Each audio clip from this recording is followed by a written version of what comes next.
இது குறித்து பேசுவதற்காக திரையரங்கு உரிமையாளர்கள் சங்க தலைவர் திருப்பூர் சுப்பிரமணியம் நம்மோடு இணைப்பில் இருக்கிற அவரோடு பேசலாம். சார் வணக்கம். வணக்கம். ஜனநாயகன் படத்திற்கு மறுதணிக்கைக்கு அனுப்பக்கூடிய முடிவை உயர்நீதிமன்றம் ரத்து செய்திருக்கிறது. இந்நிலையில் ஜனநாயகன் படம் வெளியாவது உறுதி அப்படின்னு ஆகியிருக்கிறது. ஏற்கனவே இன்று படம் வெளியாக இருந்த நிலையில் அந்த ஒதுக்கீடு செய்யப்பட்டிருப்பது உங்களுக்கு திரையரங்குகளுக்கு என்ன மாதிரியான இழப்பாக பார்க்கிறீங்க? இல்ல, அதுல உண்மையிலேயே இன்னைக்கு ஓபன் பண்ணியிருந்தா ஒரு 3 வெள்ளி சனி ஞாயிறு வியாபாரத்தில் பெரிய அளவில் இருந்திருக்கும். இப்ப தயாரிப்பாளர்கிட்ட பேசி இப்பதான் காலையில தீர்ப்பு பேசியிருக்கிறோம். எப்ப ரிலீஸ் பண்றதுன்னு சொல்லிட்டு இன்னைக்கு இப்ப ஒரு மணி நேரத்தில் சொல்லிடுவாங்க தயாரிப்பாளர்கள். அப்படி ஒருவேளை ஜனவரி 11 அல்லது 12 அன்று வெளியாக இருந்தா எத்தனை திரையரங்குகள் ஒதுக்க வாய்ப்பு இருக்கு? தமிழ்நாட்டில் 60% திரையரங்குகள் ஜனநாயகனுக்கு ஒதுக்குவாங்க, 40% திரையரங்கு பராசக்திக்கு ஒதுக்குவாங்க.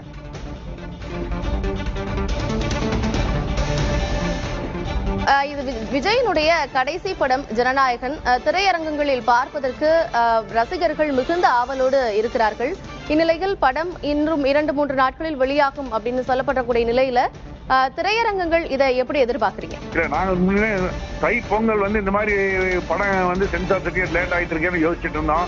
இன்னைக்கு ஹைகோர்ட் இந்த மாதிரி ஒரு தீர்ப்பு கொடுத்துருக்கிறது திரையரங்கு உரிமையாளர் பொறுத்தவரை எங்களுக்கு ரொம்ப சந்தோஷமா இருக்கு. இந்த பொங்கல் 2 பெரிய படங்கள் வருது. 2 படமே பெரிய வெற்றி படமா அமையணும் எங்களுடைய எண்ணம். அதுதான். அதுவும் விஜயனுடைய கடைசி படமா இருக்கிறதுனால அந்த படம் மிகப்பெரிய வெற்றி படமா அமையணுங்கிறத எங்களுடைய எண்ணம். அப்படி ஒரு பெரிய வசூல் ஆகிறதுக்கு, பெரிய வெற்றி படம் அமைகிறதுக்கு எங்களது திரையரங்கு உரிமையாளர் சங்கத்தின் சார்பாக மனமார்ந்த வாழ்த்துக்களை தெரிவித்துக் கொள்கிறேன். நன்றி. உங்களுடைய கருத்துக்களை பகிர்ந்து கொண்டமைக்கு நன்றி திரு